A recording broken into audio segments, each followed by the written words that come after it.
na hakbang bago bumili ng lupa. Ang unang hakbang ay kumuha ng kopya ng pamagat kapag ang isang ahente ng real estate o may-ari ng lupa ay nag-aalok ng isang ari-arian para sa pagbebenta. Ang unang hakbang ay upang makakuha ng kopya ng titulo ng lupa. Mag-imbestiga sa Register of Deeds gamit ang kopyang ito upang matiyak na ang lupa ay walang mga sagabal tulad ng mga mortgage, claim o iba pang mga issue. I-verify na ang kopya ay eksaktong tumutugma sa mga tala sa Register of Deeds upang makumpirma na ito ay tunay at walang problema.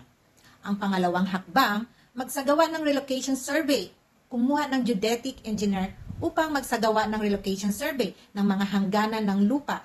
Siguraduhin walang mga istruktura o bakod mula sa mga katabing lote na nakakasagabal sa property na balak mong bilhin. Pangatlong hakbang, magsagawa ng deed of sale kung ang lupa ay walang problema. Magpatuloy na magsasagawa ng deed of sale o contract of sale. Ang parehong nagbebenta at bumibili ay dapat pumirma sa kontrata at dapat itong manotaryo. Ang pang-apat na hakbang ay magbayad ng mga dokumentaryo na selyo sa loob ng 1 buwan mula sa notarization ng deed of sale. Bayaran ang documentary stamps.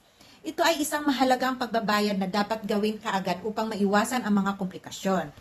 Ang panglimang hakbang, magbabayad ng capital gains tax. Dapat bayaran ng nagbebenta ang capital gains tax sa BIR, Bureau of Internal Revenue, dahil kumikita sila sa pagbebenta. Maglalabas ang BIR ng Certificate of Authority to Register na nagpapatunay na bayaran na ang lahat ng buwis at nagpapahintulot sa paglipat ng titulo sa mamimili. Pang-anim na hakbang, mga bayarin sa paglipat at paglipat ng pamagat kapag mayroon ka ng Certificate of Authority to Register. Dalhin ito sa Register of Deeds. Bayaran ang mga bayarin sa paglipat na medyo mura. Isusuko ng Register of Deeds ang owner's copy ng titulo at kakailanganin mo maghintay para makumpleto ang proseso ng paglilipat ng titulo. Ang patuloy na pagsusubaybay ay kinakailangan dahil ang proseso sa Register of Deeds ay maaaring tumagal ng ilang oras. Ang pagsunod sa mga hakbang na ito ay nagsisiguro na ang proseso ng pagbili ng lupa ay maaayos at walang mga legal na isyu.